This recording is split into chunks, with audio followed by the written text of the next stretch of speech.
What are some ways that we can talk to our friends when we aren't loving their behavior? When we feel like they're doing something that keeps bothering us, but we don't actually know how to address it. We don't want to have this big fight, and we're scared of these awkward conversations, and then we sometimes are resort to email, and we just think if I just pour out my heart and name everything that she's done that bothers me, I'll just get it off my chest. And sometimes we show up and we just think we kind of let the proverbial, the last straw on the camel's back. We just kind of keep letting it happen, and our other friend does not even know half the time. And we sometimes assume they know or they should know, but we kind of just swallow it, let it simmer, do its thing. And then by the time we're kind of the last straw on the camel's back, we're just mad. And often we just walk away from the friendship at that point, and we're just we just have created this narrative that they've continued to bother us, that they just don't care, that if they really valued us, they would have done all these things differently. And if we stop and kind of look and somebody asks us when did you address this with that person? Do they know how you were feeling all this time? What if they actually are looking at something different and evaluating it through different eyes? This happened to me recently where I hurt somebody's feelings because I didn't even know that they had felt back then when they said something, I should have understood it to mean something and done something differently. And so all this time I'm showing up just loving them the way I love them and didn't even realize that I was triggering something all along the way. And so being on the other side of it, I can assure you, I would much, much, much rather you come to me and tell me how you're receiving my actions and what I'm doing that might be bothering you. Because I and none of your friends are waking up ever wanting to bother you. None of us are waking up being oh, I really want to disappoint her today. I hope she thinks I'm a horrible friend. I really want to make her mad. No. Every single one of your friends is doing the best they can. And I know we hate that. That sucks, right? We're just but do better. You should know better because I would do it differently. But the truth of the matter is your friends are trying to love you. Nobody's trying to hurt you. And they have their own insecurities and their busyness and their narrative and their values and their motivations, and we're all wired so differently.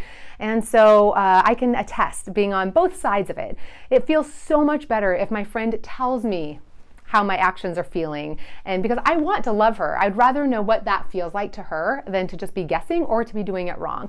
Or if I mess up, I would want to know. And so what are some of the ways that we can show up and maybe not wait until the very last moment when we're so mad and so angry? What can we do along the way to help communicate that we're frustrated or that something's not feeling good? So I want to share 3 different ways of possibilities that you can choose, maybe one to try and to practice. I share them in my book, Friendships Don't Just Happen, where I talk a lot about how to show up and resolve conflict.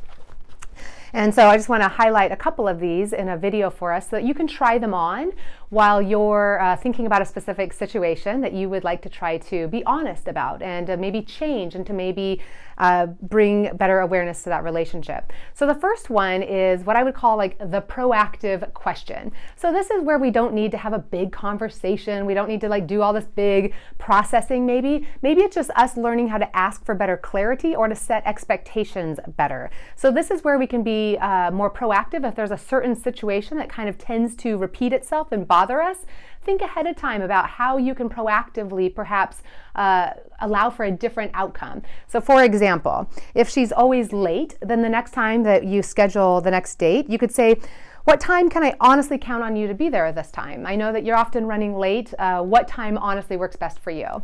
And so it's kind of a way of slightly reiterating, this is, I need you to be on time. It's asking a question, but allows the space for them to decide. Maybe it's a friend who does more talking than more listening. So to be able to show up and say, hey, before we go, can I give you a little bit of update about my life? And so this is how we can kind of more gently, if you will, start kind of shaping the experience that we want to have. Rather than just always saying, well, she never asks about my life, and then resenting and kind of letting that be a boil. What can you do to show up and say, I need to feel a little bit more heard. I need to show up and be seen in this relationship more. If it's a friend who often withdraws in conversation and then you're left being like, did I hurt her feelings? And I don't know, she never communicates. And we can kind of create this whole thing about how unhealthy they are. What if we just kind of said, next time that happens, I'm going to lean forward and say, did I say something that bothered you? What are you feeling right now? And we just kind of held the space for them to show up differently, or to be able to say, is there anything I can do to make you feel more safe right now sharing this? And so what can we do to just kind of think through, like, what are questions that you can be more ready with to help invoke or to create the different behavior, a different pattern between the two of you, if you will. Because remember, a relationship isn't just her behavior, and it's not just your behavior, it's the friendship. So when you change your behavior, you ask a different question, you show up differently, it allows for a different pattern to happen. So what can you do rather than just kind of swallowing and blaming them for unknowingly, perhaps continuing to do the same thing? How can you kind of change proactively the situation to allow for a different outcome? One option. I always think that's a really good option to start with, or just start inviting more of what we want and affirming what we already like in somebody. When they do the thing we like, to be able to affirm that and say, I thank you so much for coming on time. It means so much to me. I know you're often running late, but it means a lot to me when you're here. So affirming when it does happen, like what can we just do to kind of help influence what we do want? That's always a good place to start. Sometimes though, there's more that needs to be said. And that's where I go into the second option, which I call the gush.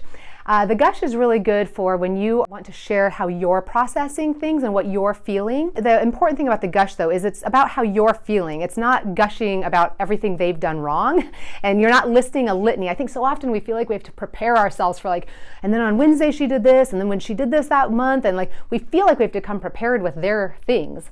And I can tell you, nobody's ever responded well to that. There has never been a situation in human history where the other person was like, you're right, you got all of them. In fact, you missed 2 of them. This is where else I messed up. Like, that just invokes defensiveness. So the gush is for when we want to share kind of what we're feeling in a certain situation. So let me give 2 examples. One is regarding a life change, and so we feel like maybe a big thing's going on, and we are feeling a little uncomfortable with the relationship, and we're starting to feel insecure. So I could say, just in case you've noticed that I've been acting a little distant lately, putting the focus on how I'm feeling, I just wanted to tell you some of what I've been feeling so you wouldn't be left guessing. It just is honesty. It's allowing for them to not make up stories about us that aren't true in their head. I value our friendship too much to risk that, and so I just wanted to take a moment to honestly share. I've had conflicting feelings, being so excited for you dating this new person, but then also struggling with my own insecurities and fears that brings up for me. Please know, I only want to cheer for you and will do everything I can to support your relationship. I just start getting nervous that maybe I'll never find the right person, or put in whatever is a true statement for you there, or that maybe you won't have time for me anymore. So I think sometimes I just start to withdraw to protect myself. But that's the opposite of what I actually want. It would mean so much to me if I could be more intentional in scheduling consistent time with each other. How can we best do that and not take away the time that you need from that relationship? Like, how does that feel when you hear that? If somebody came up and said that to you, wouldn't that invoke your empathy? Wouldn't that make you want to be like, yes, thank you for valuing my other relationship. Nobody's dogging that. I wouldn't feel defensive. I would just hear my friend saying, I'm scared to lose you. What can we do to help protect that? And that would just make me want to lean forward and say, yes, thank you for your honesty. Let's fix this. I love this approach. When you're able to just kind of keep it on yourself and how you're feeling, it allows the other person to lean in and help and like be aware, so that they don't take it personally, but also to like help brainstorm. Here's another example. Regarding a habit of criticizing. So I would say, can I talk to you about something I'm feeling, because I value our friendship so much and I want to make sure that we're giving to each other in the best ways possible. So notice I'm affirming the desire, the value, and that I'm immediately hoping to not put the other person on the defensive and let them know that I care about our relationship. I realized last time after we had dinner that I felt kind of bad about myself when I got home. Thinking back on our conversation, I think I took some of the things that you said personally, which left me feeling criticized. I know you like me and aren't trying to hurt me in any way, and so I just wanted to let you know that sometimes when you point out my faults, I know you're just trying to like love me honestly. I think it ends up making me feel insecure. I'm appreciative that you know my faults and you love me, but I'm wondering if you'd be willing to make a more concerted effort to join me in recognizing more of the things that I like about myself. So that's a little bit more honest, a little bit harder of an ask, but still we're trying to keep the attention on assuming the best of the other.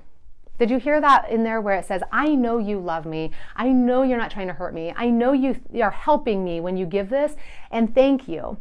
And I realize that I'm taking some of it personally, and what would feel better to me is actually focusing a little bit more on where I'm good, and like I'm trying to build up my self-esteem, and I want to know, like, I need encouragement and affirmation more. And so to be able to name that allows the other person hopefully to say, yes, that's what I was wanting. I wanted you to feel loved. Yes, what would feel good? And it allows more of a conversation. So that's a hard one. They might still feel a little defensive, but hopefully they're able to like hear the hunger in there that says, I'm not trying to hurt you. I'm not trying to attack you. And it's putting more focus on what you hope for them to do in the future. You're not going over all the examples to remind them of what you're talking about. You're just saying sometimes that happens. And it's my responsibility to tell you what that feels like. And going forward, this is what would feel better. That's maturity. I mean, if you've ever dated or been married, you know that in a relationship, you have to show up sometimes and say, when you do that, it makes me feel this way. Or in these moments, this is what I need. And we negotiate that and we share that. And we don't need to feel like the whole relationship's going to fall apart just because one of us got our feelings hurt or took offense at the other person. It happens.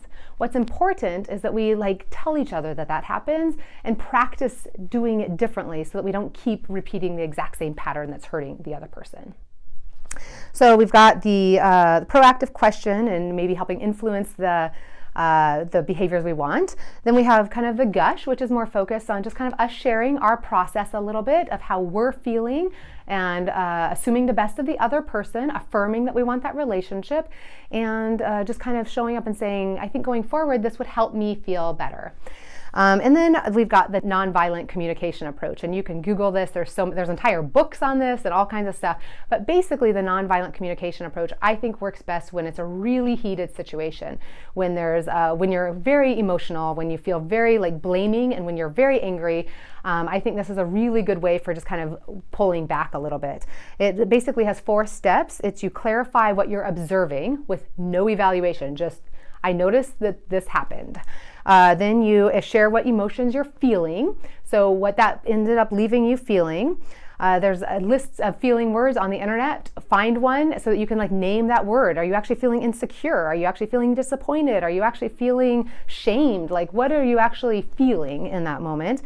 Then it's expressing the need. So observing, feeling the need that is connected to those feelings. And then the 4th is making a request of the other person to help meet that need. Understanding that they can say yes or no. This isn't like a situation where they're hostage situation where they have to, but it begins the negotiation of them being able to say, yes, I can do that, or I don't think I can do that, or what if I do this instead? And it opens up that conversation. So let me give an example of that one. If you feel like somebody's just feeling like their kids are consuming their life and you're losing them, instead of saying your kids are too demanding, you're spending all your time with your kids, you don't have time for me, which obviously would put somebody in a very defensive mode. What if it was looking like, I see that you've become very busy, observation, and I'm starting to feel scared that I'm losing you. Feeling, I need to know that we're still friends and can be there for each other. The need. And the request, would you be open to coming up with some creative ways where we can stay connected that still work with your schedule? Feels so different, doesn't it? We're not using you statements, we're not blaming, we're simply trying to kind of say, yes, this action leads me feeling this way, and I want to actually, the need I have is this, and what can we do to solve it? It keeps it a little bit less blaming, which is super important in these kind of situations. One more example.